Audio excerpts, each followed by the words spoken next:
ఆదికాండము 37వ అధ్యాయము. యాకోబు తన తండ్రి పరదేశవాసిగా ఉండిన కనాను దేశంలో నివసించెను. యాకోబు వంశావళి ఇది. యోసేపు 17 వాడై తన సహోదరులతో కూడా మందను మేపుచుండెను. అతడు చిన్నవాడై తన తండ్రి భార్యలైన బిల్హా కుమారుల యొద్దను జిల్పా కుమారుల యొద్దను ఉండెను. అప్పుడు యోసేపు వారి చెడుతనమును గూర్చిన సమాచారము వారి తండ్రి యొద్దకు తెచ్చుచుండువాడు. మరియు యోసేపు ఇశ్రాయేలు వృద్ధాప్యమందు పుట్టిన కుమారుడు గనుక తన కుమారులందరికంటే ఎక్కువగా అతన్ని ప్రేమించి అతని కొరకు విచిత్రమైన నిలువుటంగి కుట్టించెను. అతని సహోదరులు తమ తండ్రి అతన్ని తమ అందరికంటే ఎక్కువగా ప్రేమించుట చూచినప్పుడు వారు అతని మీద పగబట్టి అతన్ని క్షేమ సమాచారమైనను అడగలేకపోయిరి. యోసేపు ఒక కలకని తన సహోదరులతో అది తెలియచెప్పగా వారు అతని మీద మరి పగపట్టిరి. అతడు వారిని చూచి, నేను కనిన ఈ కలను మీరు దయచేసి వినుడి. అదేమనగా, మనము చేనిలో పనలు కట్టుచుంటిమి. నా పన లేచి నిలుచుండగా మీ పనలు నా పనను చుట్టుకొని నా పనకు సాష్టాంగపడినని చెప్పెను.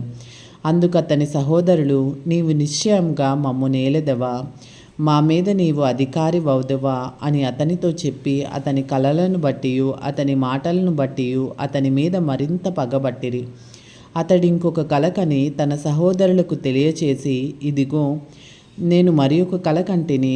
అందులో సూర్యచంద్రులను 11 నక్షత్రములను నాకు సాష్టాంగపడినని చెప్పెను. అతడు తన తండ్రితోనూ తన సహోదరులతోనూ అది తెలియచెప్పినప్పుడు అతని తండ్రి అతనితో, నీవు కనిన ఈ కల ఏమిటి? నేను నీ తల్లియు నీ సహోదరులను నిశ్చయముగా వచ్చి నీకు సాష్టాంగపడుదుమా అని అతన్ని గద్దించెను. అతని సహోదరులు అతని యందు అసూయపడిరి. అయితే అతని తండ్రి ఆ మాట జ్ఞాపకముంచుకొనెను. అతని సహోదరులు షెకెములో తమ తండ్రి మందను మోపుటకు వెళ్ళిరి. అప్పుడు ఇశ్రాయేలు యోసేపును చూచి, నీ సహోదరులు షెకెములో మంద మేపుచున్నారు, నిన్ను వారి యొద్దకు పంపెదను రమ్మన్నప్పుడు అతడు మంచిదని అతనితో చెప్పెను. అప్పుడు అతడు, నీవు వెళ్ళి నీ సహోదరుల క్షేమమును మందక్షేమమును తెలుసుకుని నాకు వర్తమానం తెమ్మని అతనితో చెప్పి షెబ్రోను లోయలో నుండి అతన్ని పంపెను. అతడు షెకెమునకు వచ్చెను. అతడు పొలములో అటూ ఇటూ తిరుగుచుండగా ఒక మనుష్యుడు అతన్ని చూచి, నీవేమి వెదుకుచున్నావని అతన్ని అడిగెను. అందుకతడు, నేను నా సహోదరులను వెదుకుచున్నాను. వారు ఎక్కడ మందను మేపుచున్నారో అది దయచేసి నాకు తెలుపుమని అడిగెను. అందుకు ఆ మనుష్యుడు, ఇక్కడ నుండి వారు సాగి వెళ్ళిరి. వారు దోతానుకు వెళ్ళుదము రండని చెప్పుకొనుట వింటినని చెప్పెను.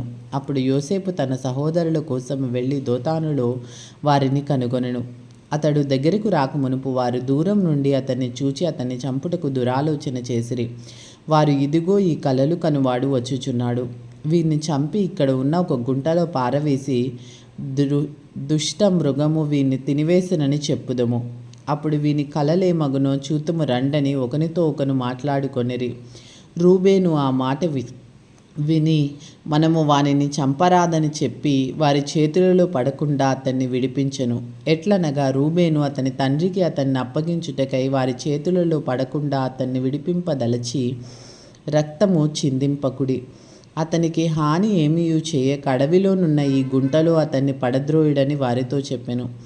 యోసేపు తన సహోదరుల యొద్దకు వచ్చినప్పుడు వారి యోసేపు అంగీని అతడు తొడుగుకొని ఉండిన అతని ఆ విచిత్రమైన నిలువుటంగీని తీసివేసి అతన్ని పట్టుకుని ఆ గుంటలో పడద్రోసిరి. ఆ గుంట వట్టిది, అందులో నీళ్లు లేవు. వారు భోజనం కూర్చుండి కన్నులెత్తి చూడగా ఐగుప్తునకు తీసుకొని పోవుటకు గుగ్గిలము మస్తకియు బోళమును మోయిచున్న ఒంటెలతో ఇష్మాయేలీయులైన మార్గస్థులు గిలాదు నుండి వచ్చుచుండిరి. అప్పుడు యూదా, మనము మన సహోదరుని చంపి వాని మరణమును దాచిపెట్టినందువలన ఏమి ప్రయోజనము? ఈ ఇష్మాయేలీలకు వానిని అమ్మివేయుదుము రండి. వాడు మన సహోదరుడు, మన రక్త సంబంధి కదా, వానికి హాని ఏమీ చేయరాదని తన సహోదరులతో చెప్పెను. అందుకతని సహోదరులు సమ్మతించిరి. మిద్యానీయులైన వర్తకులు ఆ మీదకు వెళ్ళుచుండగా వారు ఆ గుంటలో నుండి యోసేపును పైకి తీసి ఆ ఇష్మాయేలీయులకు 20 తులముల వెండికి అతనిని అమ్మివేసిరి. వారు యోసేపును ఐగుప్తునకు తీసుకొని పోయిరి.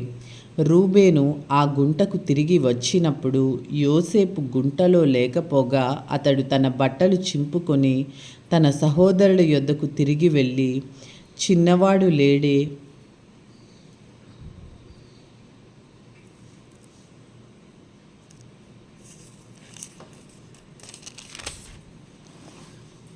అయ్యో నేనెక్కడికి పోదుననగా వారు యోసేపు అంగీని తీసుకొని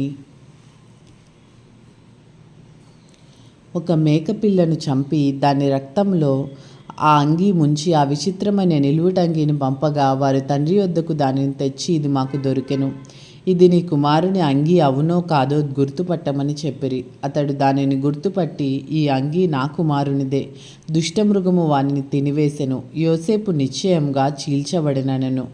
యాకోబు తన బట్టలు చింపుకొని తన నడుమున గోనెపట్ట కట్టుకొని అనేక దినములు తన కుమారుని నిమిత్తం అంగలార్చుచుండగా అతని కుమారులందరూ అతని కుమార్తెలందరూ అతన్ని ఓదార్చుటకు యత్నము చేసిరి. అయితే అతడు ఓదార్పు పొందనొల్లక, నేను అంగలార్చుచు మృతుల లోకమునకు నా కుమారుని యొద్దకు వెళ్ళెదనని చెప్పి అతని తండ్రి అతని కోసం ఏడ్చెను.